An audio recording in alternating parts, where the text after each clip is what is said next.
Hello, good day. Magandang oras, magandang araw sa ating lahat mga people.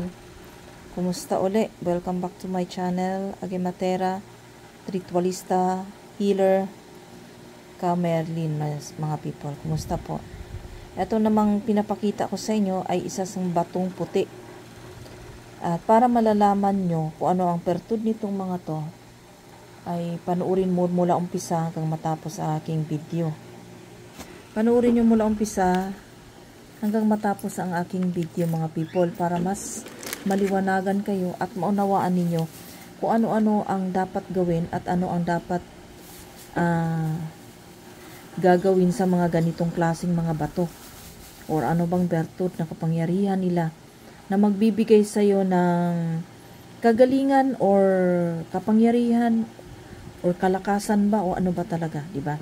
Dapat ganon, panuurin mo mula umpisa at hanggang sa matapos.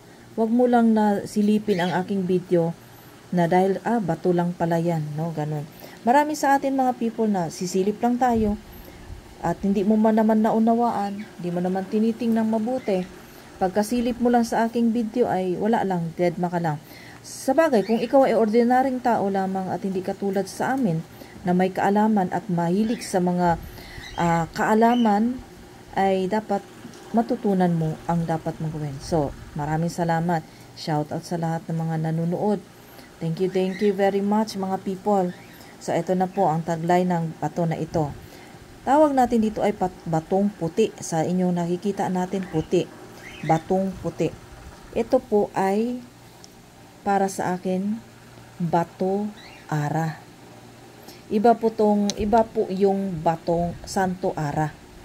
Ito po ay bato ara. No?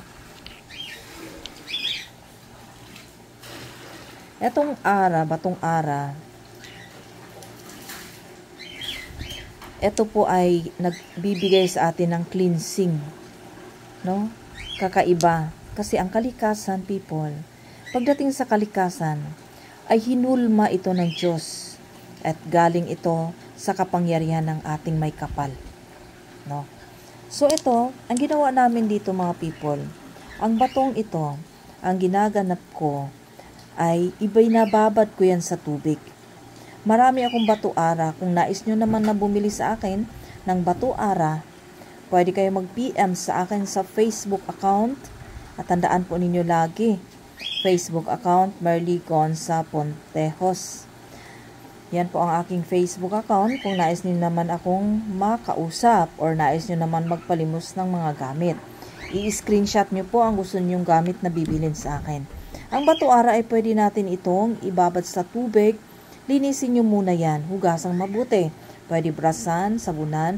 Pagkatapos at kung malinis na, pwede niyo ilagay sa malinis na tubigan at palamigin o ilagay sa ref or yung alagaan at everyday yun ang iinumin. Bakit natin iinumin? Kasi yan po ay mga mutya. Yan po ay kagalingan ng ating kalakasan. Kagalingan, kalakasan ng ating mga katawan. Nagbibigay din ito ng cleansing sa atin. Pagka kayo nag-inom nito mga people, kailangan pagka ganito nag-inom kayo ng ganito people, isa puso, isa isip at magtiwala lamang sa inyong mga karga. Pagka ito ininom nyo people, maaaring minsan ay kinikleansing po ang inyong kalooban. At binibigyan din kayo ng kagalingan sa inyong mga nararamdaman. Dahil alam naman natin na ang katotohanan at ang lalong-lalo na mga legit natin mga gamit ay tunay, no, hindi gawa-gawa. Ayoko nang gawa-gawa people kasi yan, ayoko niyan na gawa-gawa. Ito ay tunay, legit po yan. Tingnan mo, hindi pare-pareho ang mga sukat niyan. Ha? Oh. Sila ba ay may buhok pa, sorry. May buhok ko. Pero hindi, puti man ang buhok ko. No? Pero hindi naman kulot yan. Ito, tingnan ninyo, hindi pareho yan. Hindi pareho, parehos lang kulay. Pero ang hugis niya ay iba. Ibig sabihin, tunay yan, legit yan. Hindi yan hulmang tao. Tandaan ninyo, huwag kayong magpa-apekto sa mga hulmang tao, ha. Maraming mga ginagrinder para magkamukhang O, diba? Yan sa akin, legit po yan. Gamitin nyo ito sa ikakabuti. Karapat-dapat lang sa atin na umiinom tayo na may binababad na mga mutya, na mga bato na kakaiba. Yan po ang karapat-dapat na ating kaalamin, no? Para mayroong ano sa katawan mo, mayroong tumira sa buong katawan mo na isang kapangyarihan na bato-ara, na bato na galing sa taas, galing sa Diyos, galing sa hulma ng Diyos, ay ito ay magbibigay sa iyo ng cleansing, ang kalakasan na yung katawan. Totoo rin naman po yan, people. Kami ay ganyan, iniinom namin. Yung mga bato kidlat, bato umo, bato kahit anong klaseng bato na mutya, binababa namin sa tubig at yan ay iniinom namin.